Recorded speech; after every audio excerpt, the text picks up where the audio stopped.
69 verse 21 to 36. സങ്കീർത്തനങ്ങൾ 69 അതിൻ്റെ 21 മുതൽ 36 വരെയുള്ള വാക്യങ്ങൾ. വാക്യപ്രതിവാക്യമായിട്ട് നമുക്ക് വായിക്കാം. അവരെനിക്ക് തിന്നുവാൻ കയ്പ് തന്നു, എൻ്റെ ദാഹത്തിന് അവർ എനിക്ക് ചൊറുക്ക കുടിപ്പാൻ തന്നു.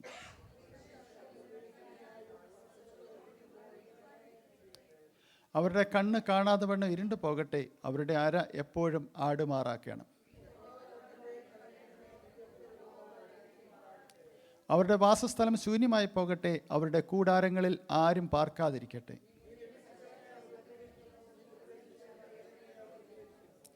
അവരുടെ അകൃത്യത്തോട് അകൃത്യം കൂട്ടണമേ, നിന്റെ നീതിയെ അവർ പ്രാപിക്കരുതേ.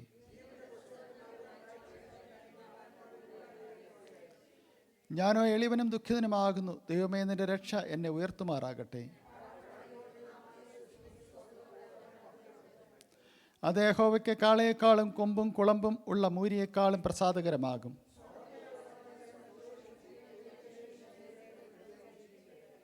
യഹോവ ദരിദ്രന്മാരുടെ പ്രാർത്ഥന കേൾക്കുന്നു, തൻ്റെ ബദ്ധന്മാരെ നിന്ദിക്കുന്നതുമില്ല.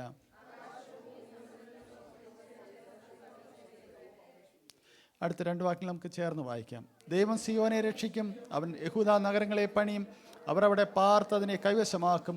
അവൻ്റെ ദാസന്മാരുടെ സന്തതി അതിനെ അവകാശമാക്കും, അവൻ്റെ നാമത്തെ സ്നേഹിക്കുന്നവർ അതിൽ വസിക്കും. ആമേൻ. എല്ലാവർക്കും ഇരിക്കും.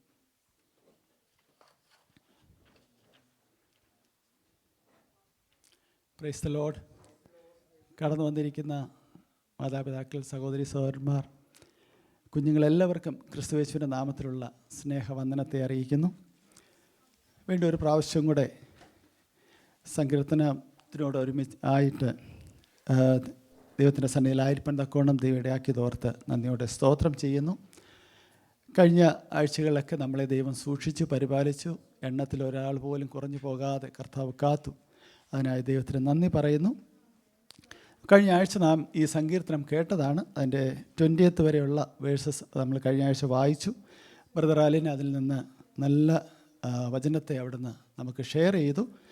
ഇന്ന് അതിൻ്റെ ബാക്കി ഉള്ള 21 തൊട്ട് 36 വരെയുള്ളതാണ് വായിച്ചത്. ദാവീദിൻ്റെ കഷ്ടതയിൽ നിന്ന് പ്രത്യാശയിലേക്കുള്ള ഒരു സങ്കീർത്തനമാണ് നാം ഇന്ന് വായിച്ച് കേട്ടത്. ഈ സങ്കീർത്തനം വളരെ ആഴത്തിലുള്ള കഷ്ടതയുടെയും നിരസിക്കൽപ്പെടുന്നതിൻ്റെയും വേദനയുടെയും നടുവിൽ നിന്ന് ദാവീദ് വളരെ വേദനയോടെ നിലവിളിക്കുന്ന ഒരു സങ്കീർത്തനമാണ് നാം ഇന്ന് വായിച്ചു കേട്ടത്.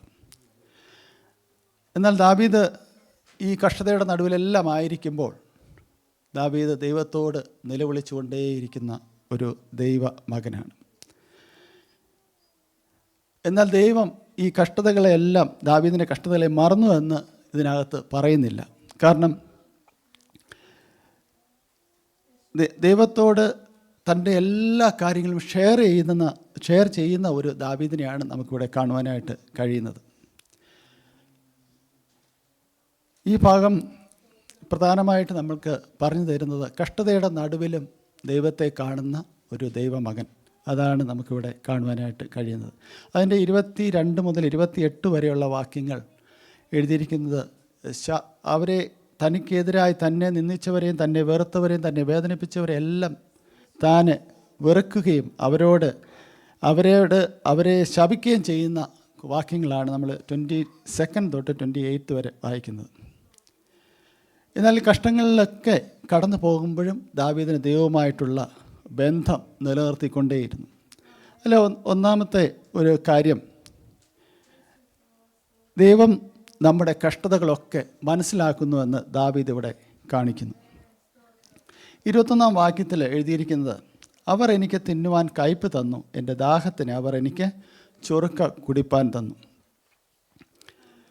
ഈ വാക്യം നമുക്കറിയാം, യേശുക്രിസ്തുവിൻ്റെ ക്രൂശ് മരണത്തോടനുബന്ധിച്ച് അതിൻ്റെ കഷ്ടതയിലേക്ക് പ്രവചനാത്മകമായി വിരൽ ചൂണ്ടുന്ന ഒരു വാക്യമാണ് ഈ വാക്യം. കാരണം നമുക്കറിയാം, യേശുക്രിസ്തുവിൻ്റെ ഏറ്റ അപമാനവും നിന്ദയും വേദനയും ഒറ്റപ്പെടലും എല്ലാം നമുക്ക് വളരെ നന്നായിട്ട് അറിയാവുന്നതാണ്. അതുകൊണ്ട് ദാവീദ് ഇവിടെ പറയുന്നത്, ആ വേദന അറിയാവുന്ന ദൈവം നമ്മുടെ വേദനയും കർത്താവ് തിരിച്ചറിയുന്നു. നമ്മൾ പ്രാർത്ഥിക്കുമ്പോഴൊക്കെ നമ്മൾ ചിന്തിക്കും നമ്മുടെ ആവശ്യങ്ങളൊന്നും നടന്നില്ല, അല്ലെങ്കിൽ നടക്കുന്നില്ല, ദൈവം പ്രാർത്ഥന കേൾക്കുന്നില്ലെന്നൊക്കെയുള്ള ചിന്തകൾ കടന്നു വരാം. എന്നാൽ നാം വേദനിക്കുമ്പോൾ നമ്മുടെ ദൈവം വേദനിക്കുന്നുണ്ട്. അതിനൊരു പരിഹാരവുമായിട്ടാണ് അടുത്തതായിട്ട് ദൈവം കടന്നു വരുവാനായിട്ട് ആഗ്രഹിക്കുന്നത്. എബ്രായർ 4:15 വായിക്കാമോ? Hebrews chapter 4 verse 15.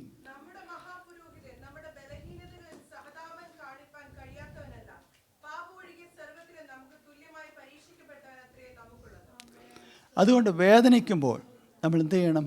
സഹതപിക്കുന്ന നമ്മുടെ മഹാപുരോഹിതനായ പിതാവിൻ്റെ അടുക്കിലേക്ക് നാം ചെല്ലണം.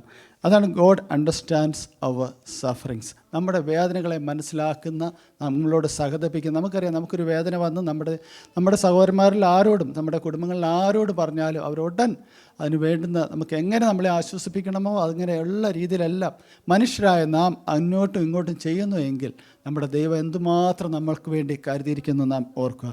അടുത്തത്, നമ്മളുടെ വേദന ദൈവത്തോട് പറയണം. Take your pain to God. കർത്താവിൻ്റെ സന്നിധിയിലേക്ക് ആ വേദന കൊണ്ടെത്തിക്കുക എന്നുള്ളത്. ഇവിടെ സങ്കീർത്തനം 69 ദാവീദ് തന്നെ വേദനിപ്പിച്ചവരെക്കുറിച്ച് ദൈവത്തോട് തുറന്ന് അങ്ങ് പറയുകയാണ്. തൻ്റെ ആദ്യം മുതലുള്ള വാക്യങ്ങൾ താഴോട്ട് വായിച്ചു കഴിഞ്ഞാൽ അറിയാം, തനിക്കുണ്ടായ എല്ലാ നഷ്ടങ്ങളും കഷ്ടങ്ങളും പ്രയാസങ്ങളും എല്ലാം തൻ്റെ ഹൃദയം അങ്ങ് കംപ്ലീറ്റായിട്ട് ഓപ്പൺ അപ്പ് ചെയ്താണ് പറയുന്നത്. കാരണം ദാവീദ് അവിടെ ഒരു അഭിനയിക്കുന്ന ആളല്ല. കാരണം ദൈവം മുമ്പാകെ നിഷ്കളങ്കനായി തൻ്റെ ഹൃദയത്തിലെ എല്ലാ കാര്യവും ദൈവത്തിന് മുമ്പിൽ പറഞ്ഞ് ദൈവത്തെ ഇങ്ങനെ താൻ എക്സ്പീരിയൻസ് ചെയ്യുന്ന കാര്യങ്ങളെല്ലാം ഓപ്പണപ്പ് ചെയ്യുന്ന ഒരു ദാവീദിനെയാണ് അവിടെ കാണുന്നത്. അതുകൊണ്ട് നമ്മൾ തകർന്നിരിക്കുകയാണെങ്കിൽ, നമ്മൾ നിരാശയിലാണെങ്കിൽ നാം എന്ത് ചെയ്യണം? അതെല്ലാം നമ്മൾ ദൈവത്തോട് ദാവീദ് ചെയ്തതുപോലെ നമ്മൾ ഓപ്പണപ്പ് ചെയ്യണം. കർത്താവിൻ്റെ സന്നിധിയിൽ എന്തോരം നമ്മൾ ഓപ്പണപ്പ്, ഹൃദയത്തെ തുറക്കുന്നവരായി തീരുക. നമ്മുടെ പെയിൻ ദൈവത്തിൻ്റെ അടുത്തേക്ക് കൊണ്ടുവരുന്നവരായി തീരുക. നമ്മൾ ദുഃഖത്തിലാണെങ്കിലും വേദനിക്കുന്നെങ്കിലും ഏത് സമയത്തും നമുക്ക് പറയാൻ ഒരു ദൈവമേ ഉള്ളൂ, നമ്മുടെ കർത്താവായ ദൈവം മാത്രമേ ഉള്ളൂ. ആ കൈകളിലേക്ക് നാം ആ കൈകളിലേക്ക് നമ്മളെ തന്നെ പകർന്നു കൊടുക്കുന്നവരായി തീരുക എന്നുള്ളതാണ്. മാത്രമല്ല, നമുക്ക് ചിലപ്പോൾ പല മനുഷ്യരിൽ നിന്നായിരിക്കാം വിഷമങ്ങളുണ്ടായത്, പല നിരാശകളുണ്ടായതൊക്കെ നമുക്ക് ചിലപ്പോൾ സഹപ്രവർത്തകരിൽ നിന്നായിരിക്കാം. എവിടെ നിന്നാണോ എന്നുള്ളതല്ല പ്രധാനം, നമ്മളത് എങ്ങനെ കർത്താവിൻ്റെ കരങ്ങൾ ഏൽപ്പിക്കുന്നുള്ളതാണ്. മാത്രമല്ല, നമ്മൾ ഏൽപ്പിച്ച് കടന്നാൽ കർത്താവിൻ്റെ കരങ്ങളിൽ അത് ഏൽപ്പിച്ച് കഴിഞ്ഞാൽ നാം എന്ത് വേണം? നമ്മൾ നല്ല കൂളായിട്ടിരിക്കണം. കാരണം കർത്താവിൻ്റെ കരങ്ങളിലാണ് ഈ ബാക്കിയുള്ള ന്യായവിധിയും എല്ലാ കാര്യങ്ങളും. ആരാലും നമ്മൾ വിമർശിക്കപ്പെടുകയോ ആരാലും നമ്മൾ നിന്ദിക്കപ്പെടുകയോ ഒക്കെ ചെയ്തു കഴിഞ്ഞാൽ നാം എന്ത് ചെയ്യണം? നമ്മൾ ദൈവത്തിൻ്റെ കരങ്ങളിൽ ഏൽപ്പിച്ച് കൊടുക്കണം. പിന്നെ ഉള്ള കാര്യങ്ങളെല്ലാം പിന്നെ നമ്മളെ എന്ത് ചെയ്യരുത്? അതിൻ്റെ ഒരു കയ്പ്, അതിൻ്റെ ഒരു ബിറ്റർനെസ് നമ്മളെ എന്ത് ചെയ്ത് സ്വാധീനിക്കരുത്. നമ്മളിത് കർത്താവിൻ്റെ കരങ്ങളിൽ ഏൽപ്പിച്ച് കഴിഞ്ഞാലുണ്ടല്ലോ, പിന്നെ നാം തിരിച്ച് നമ്മുടെ ദൈവത്തോട് ചേർന്ന് പിന്നെയും നോർമലായിട്ട് ജീവിക്കുക എന്നുള്ളതല്ലാതെ ഈ നെഗറ്റീവായിട്ടുള്ള ചിന്താഗതി നമ്മളെ നശിപ്പിച്ച് കളയാനായിട്ട് ഇടയാകരുത്. കാരണം ദൈവമെല്ലാം കാണുന്ന ഒരു ന്യായാധിപനാണ്. അടുത്ത മൂന്നാമത്തെ കാര്യം, don't let sufferings destroy your life. അതായത് നമ്മുടെ ഈ കഷ്ടതകൾ നമ്മുടെ ജീവിതത്തെ നശിപ്പിച്ച് കളയാനായിട്ട് ഇടയാകരുത്. ഒരു കഷ്ടത വന്നതോടുകൂടി നാം ജീവിതത്തിൽ നിന്ന് ഒളിച്ചോടുകയല്ല വേണ്ടുന്നത്, അതെല്ലാം ദൈവത്തിൻ്റെ കരങ്ങളിലേക്ക് സമർപ്പിക്കുകയാണ്. ഇതൊരു വലിയ വെല്ലുവിളിയാണ്. എന്താണെന്ന് വെച്ച് കഴിഞ്ഞാൽ, നമുക്കൊരു കഷ്ടത വരുമ്പോൾ നമ്മൾ എന്ത് ചെയ്യും? പ്രാർത്ഥനയിൽ കുറയും. നമ്മുടെ സ്പിരിച്വൽ ഗ്രാഫ് താഴോട്ട് വരാൻ തുടങ്ങും, ഇല്ലേ? നമ്മൾ പാടാതിരിക്കും, പ്രാർത്ഥിക്കാതിരിക്കും, മൗനമായിട്ടിരിക്കും. നമ്മൾ പ്രത്യേകിച്ചും എൻ്റെ ലൈഫിൽ ഞാൻ ഒത്തിരി, നിങ്ങൾക്ക് എല്ലാവർക്കും അറിയാം, കുറച്ച് നാളുകൊണ്ട് കുറേ കഷ്ടതയിലൂടെ ഇങ്ങനെ കടന്നു പോകുന്നതും കണ്ണുനീരിലൂടെ കടന്നു പോകുന്നൊരു വ്യക്തി ആയതുകൊണ്ട് അതിൻ്റെ വിഷമം എനിക്ക് നന്നായിട്ട് മനസ്സിലാകും. എന്നാൽ ആ സമയത്ത് നമ്മൾ ദൈവത്തിൽ നിന്ന് അകന്നിരിക്കുന്നത് കൊണ്ട് ദൈവത്തോട് നമ്മൾ ചെയ്യുന്നത് തെറ്റായ ഒരു കാര്യമാണ്. കാരണം ദൈവം നമ്മളെ ആശ്വസിപ്പിക്കാൻ തയ്യാറായി നിൽക്കുമ്പോൾ, ദൈവം നമ്മുടെ ഹൃദയത്തിലെ മുറിവുകളെ കെട്ടാൻ തയ്യാറായി നിൽക്കുമ്പോൾ നമ്മൾ അകന്നകന്ന് പോകുമ്പോൾ നമ്മളെങ്ങനെയാണ് ആശ്വസിപ്പിക്കുന്നത്? അപ്പോൾ ദൈവത്തിൻ്റെ സന്നിധിയിലേക്ക് അടുത്ത് ചെല്ലുന്ന ഒരാളിനെ മാത്രമേ ദൈവത്തിന് ആശ്വസിപ്പിക്കാൻ കഴിയുകയുള്ളൂ. മാത്രമല്ല, കഷ്ടതയിൽ ദൈവത്തോട് ചേർന്നിരിക്കുന്നവരെയാണ് ദൈവത്തിന് ആവശ്യമുള്ളത്. നമ്മുടെ സാഹചര്യങ്ങളും കാര്യങ്ങളെല്ലാം മാറിയാലും ദൈവത്തിൻ്റെ സ്വഭാവങ്ങളൊന്നും തന്നെ മാറുന്നില്ല. നമ്മുടെ ഭാവി അറിയുന്നത് നമ്മുടെ ദൈവമാണ്. നമ്മുടെ മുന്നോട്ടുള്ള ഓരോ ചുവടുകളും അറിയുന്ന ദൈവം. ആ ദൈവത്തിൻ്റെ കരങ്ങളിലേക്ക് നമ്മുടെ ഈ കഷ്ടത എന്ന് മാറും ചിലപ്പോൾ നമ്മൾ ചിന്തിക്കുമായിരിക്കും. എന്നാൽ അതിനെല്ലാം അറിയുന്ന ഒരു ദൈവം മാത്രമേ നമ്മുടെ മുമ്പിൽ ഉള്ളൂ. നമ്മുടെ ഹൃദയം തകർന്ന ഹൃദയങ്ങളിലെല്ലാം ദൈവത്തിൻ്റെ വാഗ്ദത്തം കൊണ്ട് നിറയുവാൻ ഇടയായിത്തീരും. അതുകൊണ്ടാണ് കഷ്ടതയുടെ നടുവിൽ ദൈവത്തോട് ചേർന്നിരിക്കണം എന്ന് പറയുന്നത്. അടുത്തത് God can turn mourning to praise. നമ്മുടെ ഈ വിലാപങ്ങൾ, നമ്മുടെ നിലവിളികൾ ദൈവത്തിൻ്റെ മുമ്പിൽ ഒരു പ്രൈസായിട്ട് മാറണം. ദൈവത്തിന് വിലാപത്തെ സ്തുതി ആക്കി മാറ്റുവാനായിട്ട് കഴിയും. അത് 30-ാമത്തെ വാക്യത്തിലോട്ട് വരുമ്പോൾ, ഞാൻ പാട്ടോടെ ദൈവത്തിൻ്റെ നാമത്തെ സ്തുതിക്കും, സ്തോത്രത്തോടെ അവനെ മഹത്വപ്പെടുത്തും. അപ്പോൾ ഇവിടെ ദാവീദ് 28-ാമത്തെ വാക്യം വരെ എന്താണ് ശപിച്ചുകൊണ്ടിരുന്ന ആളാണ്, കഷ്ടതയെ കുറിച്ച് വിവരിച്ചുകൊണ്ട്. എന്നാൽ ഇവിടെ വന്നപ്പോൾ ദാവീദ് നേരെ തൻ്റെ ശ്രദ്ധ മാറി. തൻ്റെ ശ്രദ്ധ എങ്ങോട്ടാണ്? ദൈവത്തിൻ്റെ സന്നിധിയിലേക്ക് മാറി. തൻ്റെ സാഹചര്യങ്ങൾ അവിടെ മാറിയിട്ടില്ല, തൻ്റെ ശത്രുക്കളാരും മാറിയിട്ടില്ല. എങ്കിലും തൻ്റെ ശ്രദ്ധ എങ്ങോട്ടാണെന്നറിയാമോ? തൻ്റെ ശ്രദ്ധ ദൈവത്തിങ്കിലേക്കാകുവാനായിട്ട് ഇടയായിത്തീർന്നു. തൻ്റെ ആ സാഹചര്യങ്ങളിൽ നിന്നുകൊണ്ട് തന്നെ താൻ എന്താണ് പറയുന്നത്? ഞാൻ പാട്ടോടെ ദൈവത്തിൻ്റെ നാമത്തെ സ്തുതിക്കും. അതാണ് ഈ കഷ്ടതയുടെ നടുവിലും ദൈവത്തിൻ്റെ നാമത്തെ സ്തുതിക്കുവാനുള്ള ഒരു പരിശുദ്ധാത്മാവിൻ്റെ ഒരു ശക്തി നാം നേടി എടുക്കേണ്ടത് ഏറ്റവും ആവശ്യമാണ്. അപ്പോഴാണ് കഷ്ടതയുടെ നടുവിൽ നിൽക്കുമ്പോൾ നമുക്ക് ആ ശക്തി ഉണ്ടെങ്കിൽ നമുക്കിതിനെല്ലാം ഓവർകം ചെയ്ത് വരുവാനായിട്ട് കഴിയും. അപ്പോൾ താഴോട്ടുള്ള വാക്യങ്ങളൊക്കെ ദൈവത്തിനെ സന്തോഷിപ്പിക്കുന്ന, ദൈവത്തിനെ ആരാധിക്കുന്ന, തൻ്റെ അനുഗ്രഹം പ്രാപിക്കുന്ന എല്ലാ കാര്യങ്ങളും താഴോട്ട് താൻ എഴുതിയിട്ടുണ്ട്. എന്നാൽ ഈ 29 വാക്യങ്ങളിൽ താൻ എഴുതിയിരുന്നത് എല്ലാം കഷ്ടതയുടെ കാര്യങ്ങളാണ്. ദാവീദിൻ്റെ ഒരു ചിത്രം നമ്മൾ മനസ്സിലേക്ക് കൊണ്ടുവരുമ്പോൾ, ഈ കഷ്ടതയുടെ നടുവിലൂടെ എല്ലാം കടന്നു പോയിട്ട് അവസാനം വരുമ്പം, ദൈവമേ നീ നല്ലവൻ, നീ എന്നെ അനുഗ്രഹിച്ചിരിക്കുന്നു, ഇങ്ങനെ പറയുവാൻ കഴിയുന്ന ഒരു ദൈവ പൈതലായി തീരുക എന്നുള്ളതാണ് ദൈവം നമ്മളിൽ നിന്ന് ആഗ്രഹിക്കുന്നത്. ലാസ്റ്റ് എന്ന് പറയുന്നത് God has a final word. ദൈവത്തിനാണ് അവസാനത്തെ വാക്ക് ഉള്ളത്. കാരണം എന്ന് വെച്ചാൽ നമ്മൾ പലപ്പോഴും വിചാരിക്കും, ഇതോടുകൂടി തീർന്ന ജീവിതം, ഇനിയൊന്നും നമ്മൾ മുമ്പോട്ട് പോകാൻ പ്രയാസമാണ്. ഇങ്ങനെയൊക്കെ പല ചിന്തകളൊക്കെ നമ്മുടെ ജീവിതത്തിൽ കടന്നു വരും. നമ്മൾ മനുഷ്യരാണ്, നമുക്ക് ജീവിതത്തിൽ ചിന്തകൾ വരാത്തവരല്ല. നമ്മൾ ഓരോ ദിവസവും ആങ്ഷ്യസാണ്. പ്രത്യേകിച്ച് നമുക്കറിയാം, ഇവിടെ ആയിരിക്കുമ്പോൾ നമ്മൾ ആങ്ഷ്യസായിട്ടാണ് ജീവിക്കുന്നത്. അപ്പോൾ ആങ്ഷ്യസിൻ്റെ ആവശ്യമോ അതൊന്നും അല്ല. നമുക്ക് ഒരു പ്രതിവിധി എന്ന് പറയുന്നത്, നമുക്ക് ദൈവത്തിൻ്റെ സന്നിധിയിലേക്ക് അത് ഏൽപ്പിച്ചു കൊടുക്കുക. കർത്താവാണ് നമ്മുടെ അവസാനത്തെ വാക്ക്. കാരണം ഒരാൾ നമ്മളെ നിരസിച്ചെന്നോ ഒരാൾ നമ്മളെ റിജക്റ്റ് ചെയ്തെന്നോ വിചാരിച്ചെന്നോ നമ്മുടെ ലൈഫ് തീരുന്നില്ല. നോ പറയുന്നിടത്താണ്, നോ ഓപ്പർച്യൂണിറ്റി എന്ന് പറയുന്നിടത്താണ് നമുക്ക് അടുത്ത സ്റ്റെപ്പ് തുടങ്ങുന്നത്. ദൈവം നമുക്ക് വേണ്ടി കരുതിയിരിക്കുന്നത് ലോകം നമുക്ക് തരുന്നത് പോലെയല്ല. ലോകം നോ പറയുന്നിടത്ത് ദൈവം യെസ് പറയും. അതുകൊണ്ട് നാം എന്ത് ചെയ്യണം? നമ്മൾ ഒരിക്കലും പിന്നോട്ട് മാറും. കർത്താവാണ് ലാസ്റ്റ് വേർഡ്. നമ്മുടെ കൂടെയുള്ള ആരുമല്ല നമ്മുടെ ലാസ്റ്റ് വേർഡ്. നമ്മുടെ ലാസ്റ്റ് വേർഡ് എന്ന് പറഞ്ഞാൽ നമ്മളെ സൃഷ്ടിച്ച നമ്മുടെ കർത്താവാണ്.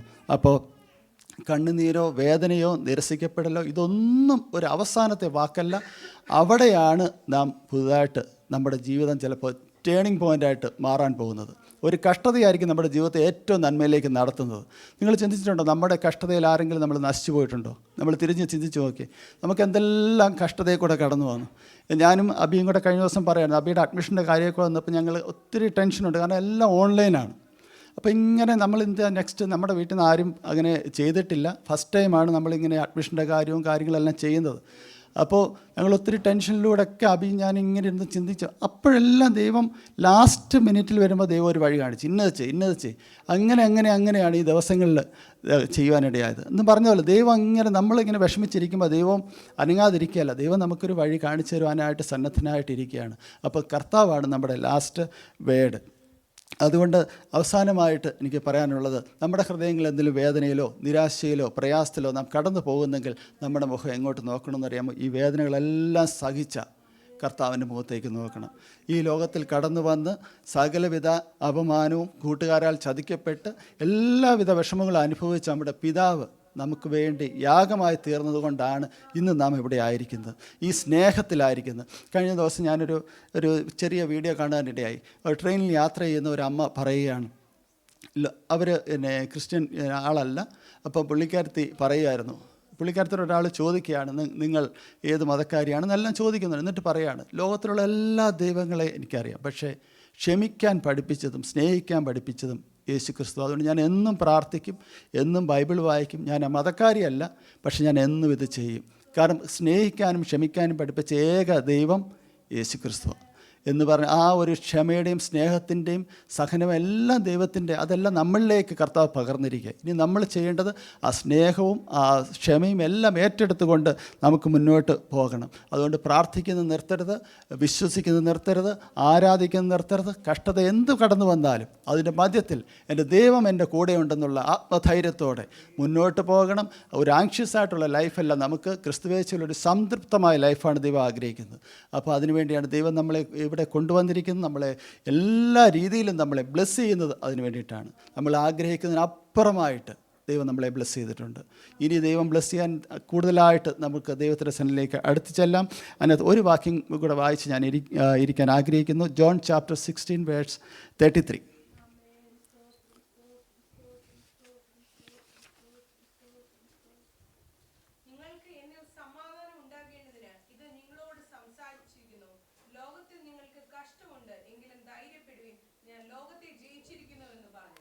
അതെ, ലോകത്തിൽ നിങ്ങൾക്ക് കഷ്ടമുണ്ടെങ്കിലും നിങ്ങൾ ധൈര്യപ്പെടണം. സകല ലോകത്തിൻ്റെ കഷ്ടത അനുഭവിച്ച ഒരു ദൈവമാണ് നമ്മുടെ ദൈവം. എങ്കിലും ധൈര്യപ്പെടുവാൻ, ഞാൻ ലോകത്തെ ജയിച്ചിരിക്കുന്നു. ലോകത്തെ ജയിച്ച പിതാവിൻ്റെ മക്കളായ നാം ഒരു കാരണവശാലും പുറകോട്ട് പോകരുത്. ഏത് കഷ്ടതയുടെ നടുവിലും നമ്മൾ ഓവർകം ചെയ്ത് ദൈവത്തിൻ്റെ കരം പിടിച്ച് നമുക്ക് മുന്നേറാം. ഈ വചനങ്ങളാൽ ദൈവം നമ്മളെ അനുഗ്രഹിക്കുമാറാകട്ടെ. കഷ്ടതയിൽ നിന്ന് പ്രത്യാശയിലേക്ക് നമ്മളെ ദൈവം നടത്തുമാറാകട്ടെ.